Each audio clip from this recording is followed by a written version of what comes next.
Good morning बच्चों। आज हम पढ़ने वाले हैं कक्षा 12वीं फसल उत्पादन में अध्याय 7 औषधीय फसलों के बारे में।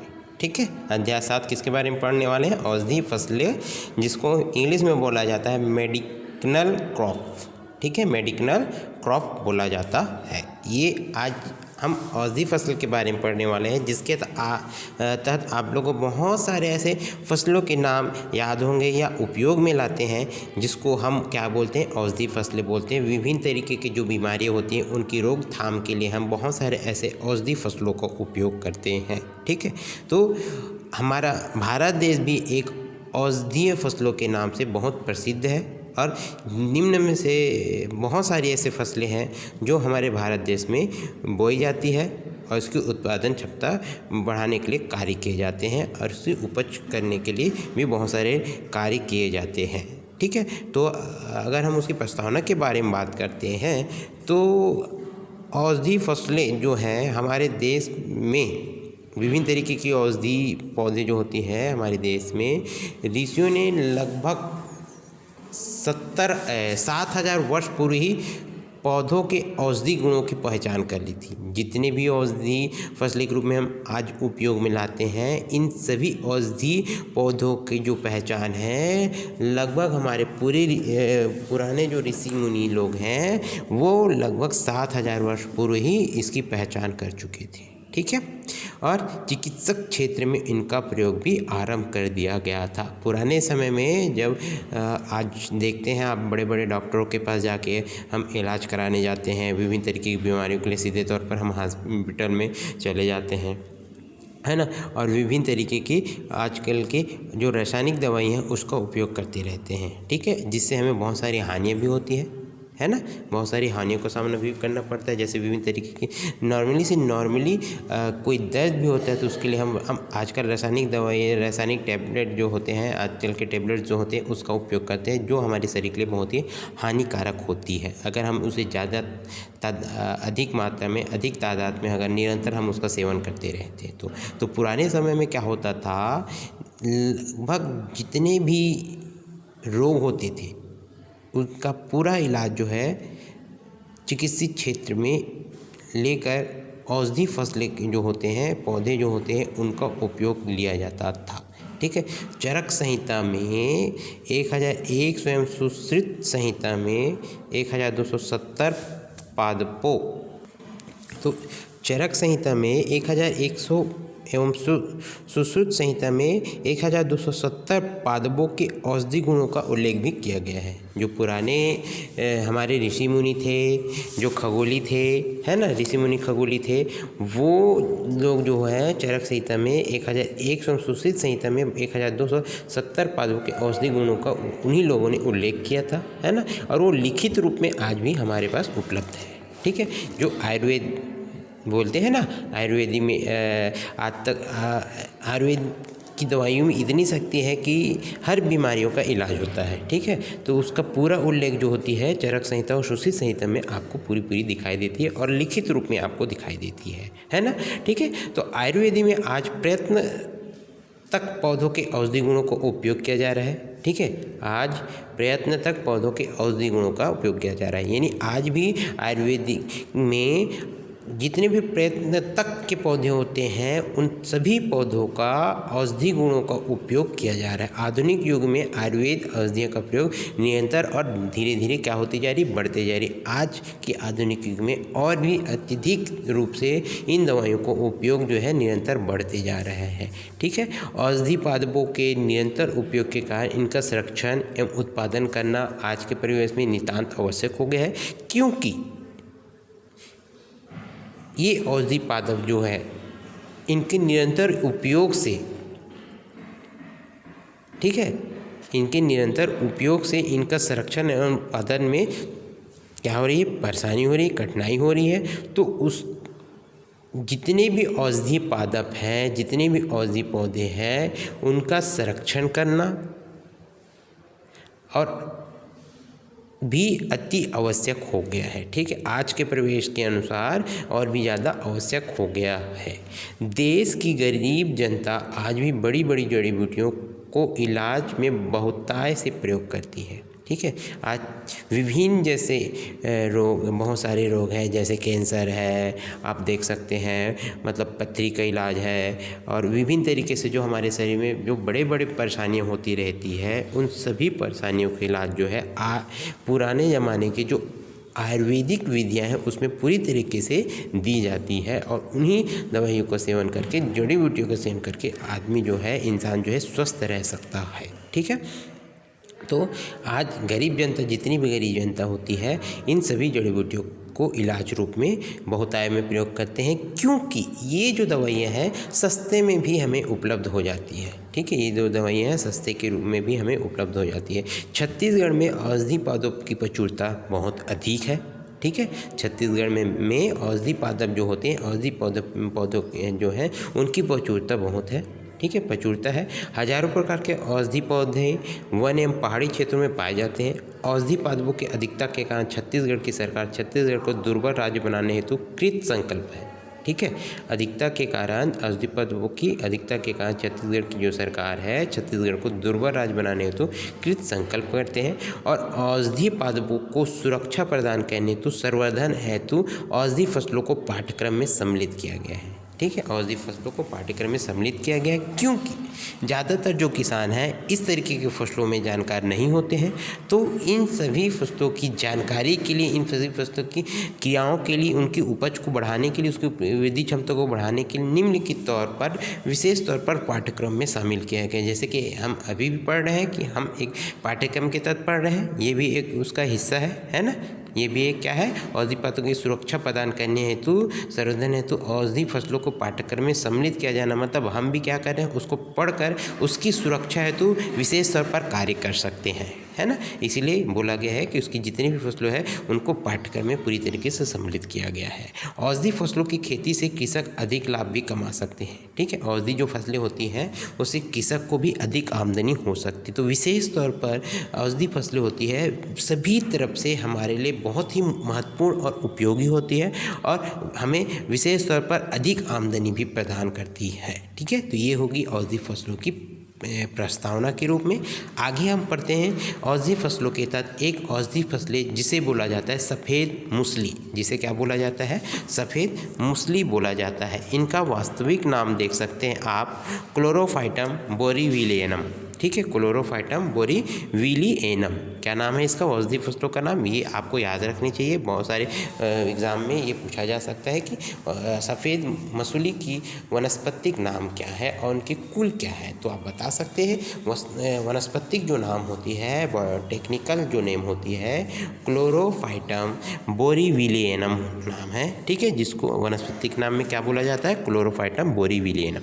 कुल जो होती है लिलिएसी की है, कुल जो होती है इसकी लिलिएसी के। इसके परिचय के तहत अगर हम देखते हैं तो सफ़ेद मूसली जो है बहुवर्षीय पौधों के तहत आती है। सफ़ेद जो मूसली होती है वो बहुवर्षीय पौधों के तहत आती है, और मध्य प्रदेश के जंगलों में यह अधिक मात्रा में पाई जाती है। मध्य प्रदेश के जंगलों में अधिकाय में अधिक मात्रा में पाई जाती है। वनोप औषधियों में, ठीक है, वनोप औषधियों में सफ़ेद मसूली के स्थान जो है सर्वोच्च है, और यह आयुर्वेदिक दवाइयों में भी मुख्य रूप से उपयोग में लाई जाती है। ठीक है, आयुर्वेदिक दवाइयों में भी क्या की जाती है, इसका उपयोग मुख्य रूप से की जाती है। इसके अलावा इसकी 3 प्रजातियाँ और हैं जो औषधिक महत्व को विशेष रूप से बतलाती है। औषधिक महत्व को विशेष रूप से क्या करती है, बतलाती है। ये जो प्रजातियाँ हैं आप देख सकते हैं, इसमें दिया हुआ है क्लोरोफाइटम ट्यूबरोसम। ठीक है ना, ट्यूबरोसम क्या नाम है, पहला नाम है क्लोरोफाइटम ट्यूबरोसम।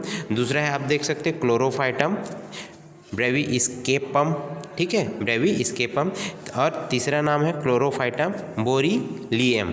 ठीक है, क्लोरोफाइटम बोरीविलियम। तो ये जो तीनों प्रजातियाँ विशेष तौर पे बहुत अधिक महत्वपूर्ण रखती है ना।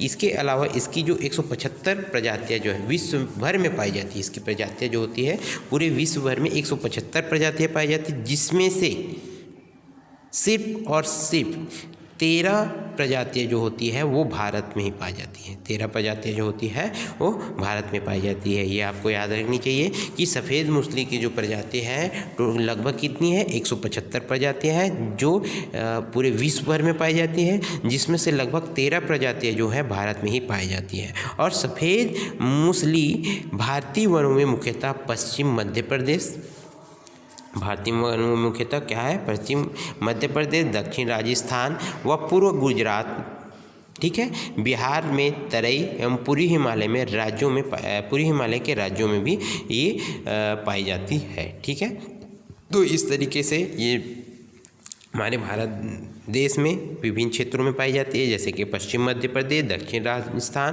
पूर्व गुजरात, बिहार में तराई एवं पूर्वी हिमालय के राज्यों में भी पाई जाती है। सफ़ेद मूसली के जड़ का पाउडर का उपयोग टॉनिक एवं यौन विकास की औषधियों में किया जाता है। ठीक है, सफ़ेद मूसली के जड़ों का जो पाउडर होता है उनका उपयोग जो होता है टॉनिक के रूप में, और यौन विकास जो होती है, ठीक है, मनुष्य की जो यौन विकास होती है उनकी औषधियों में इसका उपयोग किया जाता है। इनकी जड़ों में कार्बोहाइड्रेट की जो मात्रा होती है 42%, प्रोटीन की जो मात्रा होती है 8 से 9% तक की होती है, तथा सेपोनिन की जो मात्रा होती है 2.17% तक पाया जाता है। ठीक है, तो इस तरीके से इसमें बहुत ही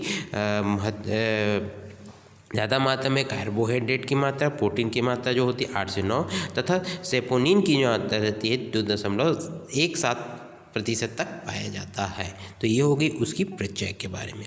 औषधिक महत्व, यानी इनकी महत्व किस तरीके से ये जो है औषधिक दवाइयों में किस तरीके से हमें सहायता प्रदान करती है उसके बारे में बोला गया है। तो औषधीय महत्व जो होती है वो सफ़ेद मूसली एक ऐसी पौधे के रूप में जानी जाती है जिसे विभिन्न प्रकार की बीमारियों के इलाज के लिए इसका उपयोग किया जाता है ना। सफ़ेद मूसली एक ऐसी औषधि के रूप में पाई जाती है, एक ऐसी पौधों के रूप में पाई जाती है जिसकी सभी बीमारी के इलाज के रूप में इसका उपयोग किया जाता है। साथ ही किसी भी प्रकार तथा किसी कारण से आई शारीरिक शिथिलता को दूर करने के लिए इसका उपयोग किया जाता है। यानी शारीरिक शिथिलता का मतलब क्या होती है, हमारे शरीर में जो शारीरिक शिथिलता, कोई भी कार्य ना करना, हमारे मन का एक जगह नहीं लगना, पढ़ने के जैसे कि हम कभी बैठते हैं पढ़ने के लिए तो हमारा मन नहीं लगता, हमारा दिमाग है दूसरी ओर ज़्यादातर अग्रसित होती रहती है,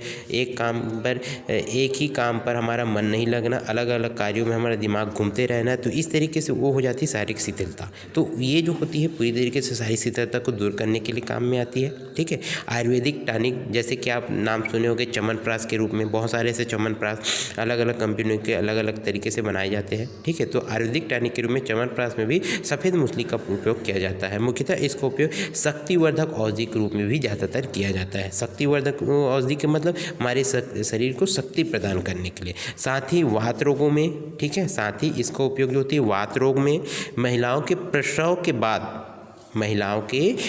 के बाद जो आने वाली कठिनाइयाँ होती है, महिलाएं जो प्रसव के बाद जो बहुत सारी कठिनाइयों का सामना करती है, बहुत सारे दर्दों का सामना करती है, उसके लिए भी इसका उपयोग किया जाता है। यह इतनी पौष्टिक होती है, इतनी एनर्जेटिक होती है कि इसे दूसरी शिलाजीत का नाम भी दिया गया है। ये मतलब एक कारगर औषधि के रूप में साबित होती है कि इसे दूसरी शिलाजीत भी कहा गया है। ठीक है, इसको माताओं के दूध बढ़ाने के लिए, गर्भवती महिलाओं के जो होती है उनकी वो महिला होती है उनकी दूध बढ़ाने के लिए, प्रसव उपरांत होने वाली बीमारियां, प्रसव पीड़ा के उपरांत जो बीमारियां पनपती रहती है, ठीक है, बीमारियां होने प्रारंभ होती है उसकी शिथिलता को दूर, तथा मधुमेह जैसे रोग, मधुमेह का मतलब आज आप जानते हो शुगर जैसी बीमारी बहुतायत में हर व्यक्ति जो 45 से 40 साल की उम्र में होते हैं उन सभी व्यक्तियों में आजकल मधुमेह की बीमारी बहुत तेज़ी से अग्रसित हो रही है। और छोटे छोटे जो बच्चे हैं उन बच्चों में भी आजकल मधुमेह की बीमारी प्राय देखने को मिल जाती है। तो इस तरीके के रोगों से भी दूर होने के लिए, यानी इस तरीके के रोगों से छुटकारा पाने के लिए भी हम क्या करते हैं, इस औषधि का उपयोग करते हैं। ठीक है, हम क्या करते हैं, इस औषधि का उपयोग करते हैं। ठीक है, इस तरीके से बहुत सारी क्रियाओं के लिए भी हम इसका उपयोग करते हैं। भूमि एवं जलवायु, इस तरीके की फसलों के लिए भूमि किस तरीके से उपयुक्त होती है और किस तरीके की जलवायु उपलब्ध होती है, ठीक है, सही साबित होती है, इसके लिए बताया गया है। भूमि एवं जलवायु में सफ़ेद मूसली की खेती करने हेतु सभी प्रकार की जो भूमि होती है बहुत ही अच्छी होती है, उपयुक्त होती है, यानी हम किसी भी प्रकार की भूमि में इसका उपयोग कर सकते हैं, ठीक है।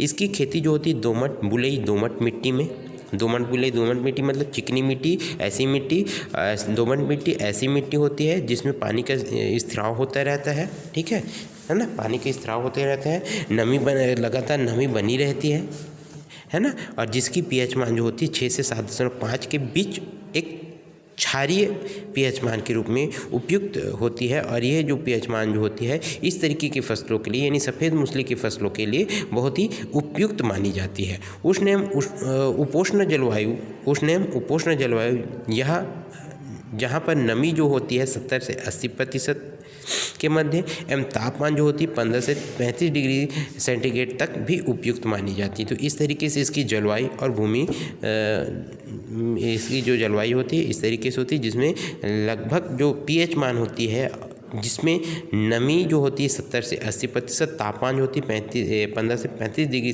सेंटीग्रेड तक की होती है। इस तरीके की जलवायु इसके लिए उपयुक्त होती है। और भूमि के लिए तो पूरी तरीके से जो भी प्रकार की जो मृदाएँ होती है वो विशेष तौर पर उपयुक्त होती है। और ज़्यादातर इसकी खेती के लिए दोमट एवं बलुई मिट्टी का उपयोग किया जाता है जिसका पीएच मान जो होती है 6 से 7.5 के बीच होती है, क्योंकि इस तरीके की जो मिट्टी होती है जिसका पीएच मान इस तरीके से क्षारीय अम्लों के रूप में होती है ना, क्षारीय के रूप में होती है, तो वो ज़्यादातर अच्छी साबित होती है, ठीक है। इसके आगे आपका भविष्य, इसके आगे आपका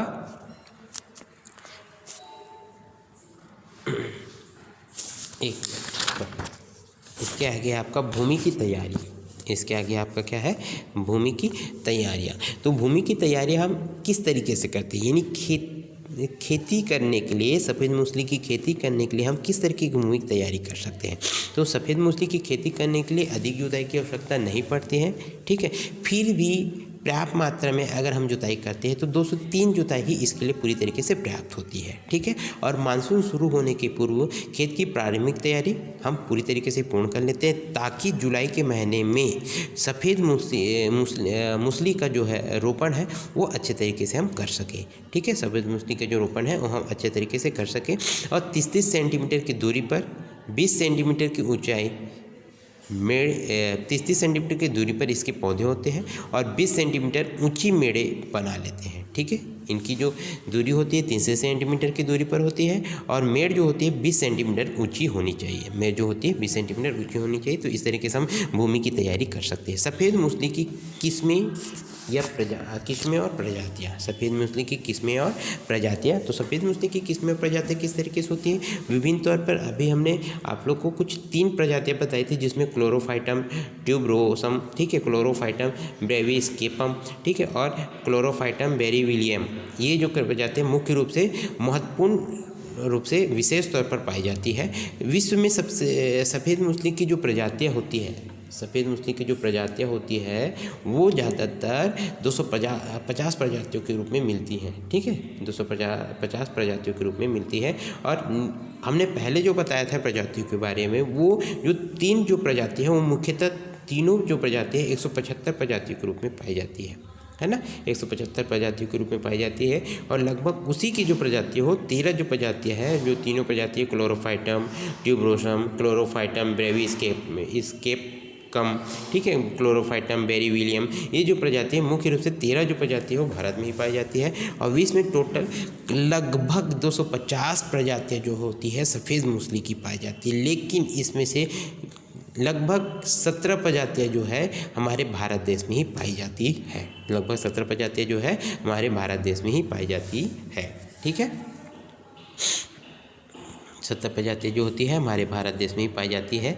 जैसे कि आप देख सकते हैं मध्य प्रदेश में क्लोरोफाइटम बोरीविलेनम, ठीक है, मध्य प्रदेश में क्लोरोफाइटम बोरीविलियनम, जिसके बारे में हम अभी पढ़ रहे हैं, सफ़ेद मूसली की प्रजातियों में से एक क्लोरोफाइटम बोरीविलियनम के बारे में पढ़ रहे थे, वो मध्य प्रदेश के प्रजातियों के तहत आती है। दूसरा है chlorophytum tuberosum, chlorophytum tuberosum, chlorophytum अरुंडीमेथियम, chlorophytum अरुंडीमेथियम, ठीक है ना। एक होती है अरुंडीमेथियम और दूसरी होती है क्लोरोफाइटम एटनुएटम, क्लोरोफाइटम एटनुएटम, क्या होती है क्लोरोफाइटम एटनुएटम। तीसरा होता है क्लोरोफाइटम ब्रेविस्केपम, क्लोरोफाइटम ब्रेविस्केपम। इस तरीके से मुख्य प्रजातियाँ जो है पाई जाती है।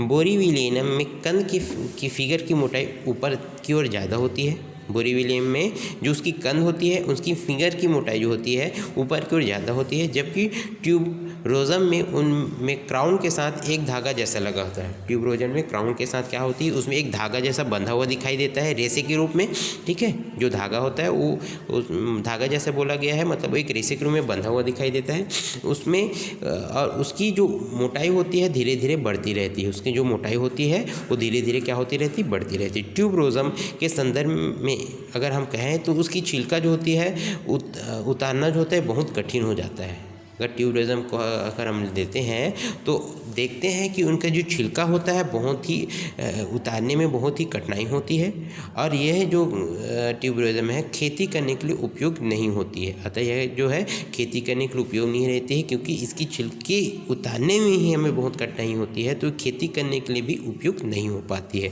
इसलिए अधिकांशतः जो सफ़ेद मूंगफली की फसलों के में जो खेती की जाती है, बुआई की जाती है, उसमें से सबसे पहला जो नाम है हम जो पढ़ रहे हैं क्लोरोफाइटम बोरीविलियनम जो है, उनकी खेती ही ज़्यादातर की जाती है, ठीक है। बीज की मात्रा, बोने का तरीका व समय और बीजोपचार, किस तरीके से हम बीज की मात्रा, ठीक है, बोने का तरीका व समय और बीजों का उपचार हम किस तरीके से कर सकते हैं। तो 1 एकड़ क्षेत्र के लिए अधिकतम 80,000 क्राउन फिंगर्स लगेंगे, ठीक है।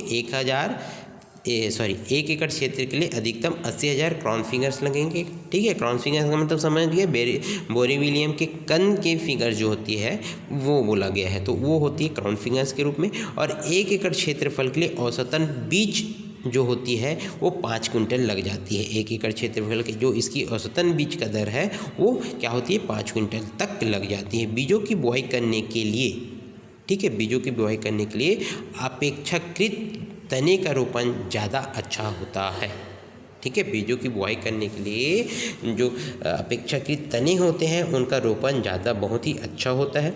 रोपण के लिए 15 जून से 15 जुलाई तक का इसका समय होता है। बोने के तरीके की जो समय होती है उसमें रोपण का जो समय लगता है वो 15 जून से 15 जुलाई तक का समय इसके लिए बहुत ही उपयुक्त रहती है, अच्छी मानी जाती है। सफ़ेद मूसली की तने से लगी हुई जड़ों को डिस्क, ठीक है, जड़ों को डिस्क यानी तने के एक भाग सहित अलग करके खेत में बनी मेड़ों पर 15 से 20 सेंटीमीटर की दूरी पर लगाया जाता है। सफ़ेद मूसली की जो तने से लगी हुई जड़ें होती है, यानी तने से लगी हुई जड़ें यानी एक तना ही होती है वो, है ना। डिस्क का मतलब क्या होता है, एक तना होता है, उसका एक भाग सहित हम क्या कर देते हैं, उसको अलग कर देते हैं और खेत में बनी मेड़ों पर, और उसकी जो खेत में बनी मेड़ें होती है उसमें 15 से 20 सेंटीमीटर की दूरी पर हम उसको क्या कर देते हैं, लगा देते हैं, ठीक है। और जड़ों को लगाने से पहले डाइथेम M45 है ना, बेबी स्टीन 2.5 या 1 ग्राम प्रति लीटर, है ना, 1 ग्राम प्रति लीटर नामक फफूंदी नाशक दवाइयों के घोल से इसको क्या कर लिया जाता है, पूरी तरीके से उपचारित कर लिया जाता है। पूरी तरीके से इसको क्या कर लिया जाता है, उपचारित कर लिया जाता है, यानी इनके बीजों को उपचार करके पूरी तरीके से शुद्धतम बीजों के लिए उपचारित कर लिया जाता है। बीजों को उपचार का मतलब क्या होता है, हमें ये देखना होता है कि जो उनके बीज है वो पूरी तरीके से स्वस्थ है या नहीं, ठीक है। स्वस्थ नहीं रहने पर हम उसकी बुआई नहीं करते हैं, क्योंकि उसकी उपज जो होती है हमें अच्छे तरीके से प्राप्त नहीं हो पाती है। नेक्स्ट है सिंचाई करना। तो सिंचाई हम किस तरीके से कर सकते हैं, बुआई के बाद यदि वर्षा ना हो तो, बुआई के बाद यदि वर्षा ना हो तो एक सिंचाई देना चाहिए, ठीक है। ज़्यादातर जो ये क्लोरोफाइटम बोरीविलियनम की जो प्रजातियां हैं, सफ़ेद मूसली की जो प्रजातियां हैं, ज़्यादातर इसे सिंचाई देने की आवश्यकता नहीं होती है, क्योंकि वर्षा के पानी से ही इसकी सिंचाई की जो आवश्यकता होती है पूरी तरीके से पूर्ण हो जाती है। है ना, पूरी तरीके से क्या हो जाती है, पूर्ण हो जाती है। इसलिए यहाँ लिखा हुआ है कि वैसे तो बरसात का मौसम होता है, यानी इसकी जो बुआई का समय जो होती है वो बरसात के मौसम में होती है, तो ज़्यादातर हमें इसे सिंचाई करने की आवश्यकता नहीं होती है। इसके कारण भी ज़्यादा सिंचाई इसमें नहीं लग पाती है और सितंबर तक तो पत्तियां जो होती हैं इनकी वो पूरी तरीके से हरी हो जाती है। अक्टूबर के बाद पत्तियां नहीं रहती हैं, केवल पौधे की जड़ें जमीन में सुसुप्ता अवस्था में जमीन के भीतर पड़ी रहती है, यानी अक्टूबर के बाद जो इनकी पत्तियां रहती है पूरी तरीके से झड़ जाती है और जो इनकी पौधे होती हैं उनके जड़ें जो होती है जमीन में सुसुप्त अवस्था में जमीन के भीतर पड़ी रहती है। ठीक है, जड़ें जो होती है सुसुप्त अवस्था में जमीन के भीतर क्या होती है, पड़ी रहती है। तो इस तरीके से इस तरीके के जो प्रजातियां जो हैं, सफ़ेद मूंगफली की जो प्रजातियां हैं उसको ज़्यादातर सिंचाई करने की आवश्यकता नहीं होती है, क्योंकि बरसात के मौसम में ही पाई जाती है। नेक्स्ट है निराई गुड़ाई एवं फसल सुरक्षा। तो निराई गुड़ाई एवं फसल सुरक्षा हम किस तरीके से कर सकते हैं, जुलाई एवं अगस्त में एक निराई व एक गुड़ाई इसके लिए पूरी तरीके से पर्याप्त होती है। बाद में अधिक पत्ते गिर जाने से खरपतवार नहीं आते हैं।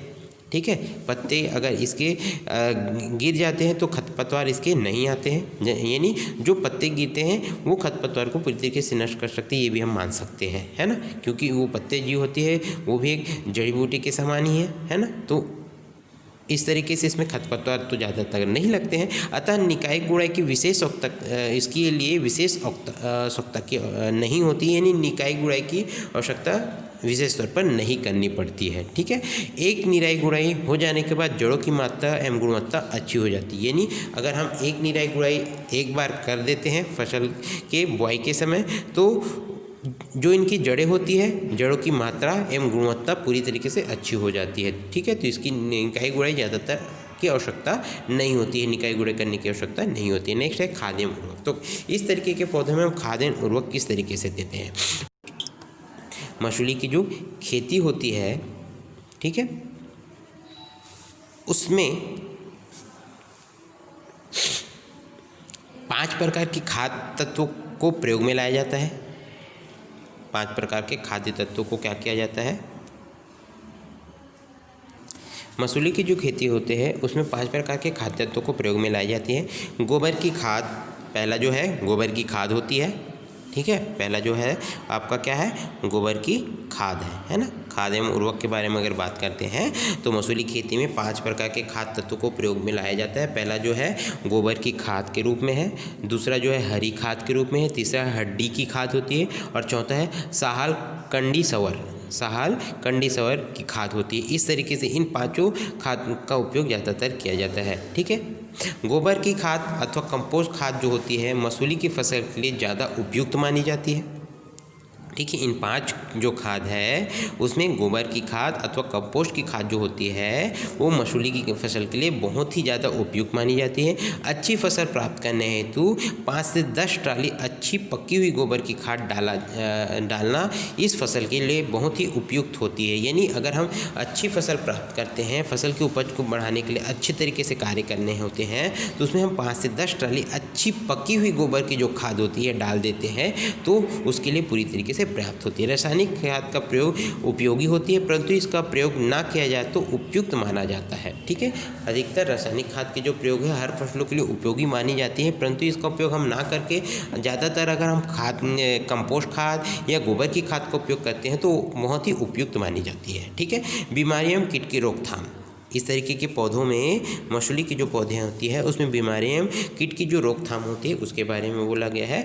तो बीमारियाँ कीट की रोकथाम किस तरीके से हो जाती है। सफ़ेद मसूली में वैसे तो ज़्यादातर रोग नहीं लगते हैं, क्योंकि ये खुद एक औषधीय पौधों के रूप में आती है, तो ज़्यादातर इसमें तो रोग नहीं लगती है। फिर भी यदि इसमें कुछ रोग जो है या कीट जो लग जाते हैं उसमें से दीमक एवं कीड़ों की आक्रमण करने की संभावना जो होती है वो 10% ही रहती है। ठीक है, कीड़ों और दीमक की जो आक्रमण करने की जो संभावना इसमें रहती है वो केवल कितनी रहती है, 10% रहती है। उसमें हम BSC को 25 किलोग्राम प्रति हेक्टेयर की दर से, ठीक है, इस तरीके की जो दीमक होती हैं, कीड़ होती हैं, उनके आक्रमण के लिए फिर भी हम उसमें क्या क्या छिड़काव करते हैं, BSC को 25 किलोग्राम प्रति हेक्टेयर की दर से अंतिम जुताई के समय खेत में मिलाने से कीड़ों की जो संभावना होती है पूरी तरीके से खत्म हो जाती है। यानी उसमें जो दीमक लगने वाले होते हैं और जो कीड़ों के आक्रमण की संभावना जो होती है वो पूरी तरीके से नष्ट हो जाती है। ठीक है। तो इस तरीके से ये होती है बीमारियों कीटों की रोकथाम हम इस तरीके से कर सकते हैं। नेक्स्ट है आपका जड़ों की खुदाई एवं सुखाना। सफ़ेद मूसली की जो जड़ें होती है 120 से 130 दिन में 30 दिनों की खुदाई के योग्य होती है। यानी सफ़ेद मूसली की जो जड़ें होती है 120 से 30 दिन तक रख कर हम उसको खुदाई के योग्य बना लेते हैं। यानी 130 दिन तक हम अगर वो फसलें हो जाती है तो हम उसकी खुदाई कर लेते हैं और खुदाई के बाद 8 से 10 दिनों तक छाया में उसको क्या किया जाता है, सुखाया जाता है। ठीक है, जो छाया होती है उसमें उसको क्या कर दिया जाता है, छाया का मतलब समझ गए ना, जो यहाँ पर सूर्य की रोशनी नहीं पड़ती है ना, जहाँ पर तापमान कम होता है वहाँ पर उसको सुखाया जाता है। और सुखाने के बाद जड़ों को मसल कर उसका छिलका जो होती है उसको निकाल दिया जाता है। जब जड़ें जो होती है पूरी तरीके से सूख जाती है तब उसको हम क्या कर लेते हैं, पूरी तरीके से हाथों से मसल लेते हैं और मसल कर उसका जो छिलका होता है उसको निकाल लेते हैं। और छिलका निकालने के बाद उसे साफ पानी से पूरी अच्छे तरीके से धो देते हैं और धोने के बाद फिर एक बार उसे धूप में क्या कर देते हैं, सुखा देते हैं। जब वह सूख जाती है तो सूखी जड़ें जो होती है बाज़ार में विक्रय हेतु तैयार हो जाती हैं। ठीक है, जब वह पूरी तरीके से धूप में सूख जाती है तो वो जो सूखी जड़ें हैं वो बाज़ार में बेचने के लिए, विक्रय करने के लिए तैयार हो जाती है। तो इस तरीके से जड़ों की खुदाई हम सुखाने का कार्य हम कर सकते हैं। नेक्स्ट है बहुत महत्वपूर्ण इसकी जानकारी जो है वो उपज है। ठीक है, तो उपज जो होती है 1 हेक्टेयर भूमि में 8 से 10 क्विंटल ताज़ी जड़ें प्राप्त होती है। 8 से 10 क्विंटल ताज़ी क्या होती है, जड़ें प्राप्त होती है। और सुखाने के बाद, ठीक है, और सुखाने के बाद 3 से 4 क्विंटल तक जड़ें प्राप्त होती है। ठीक है, सुखाने के बाद क्या होती है, 3 से 4 क्विंटल तक।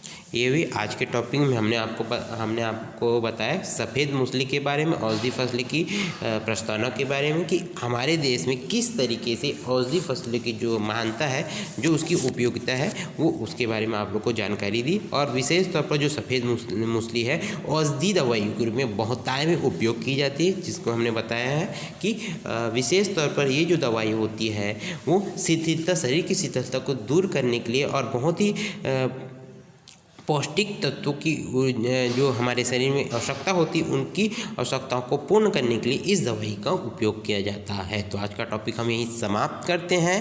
धन्यवाद।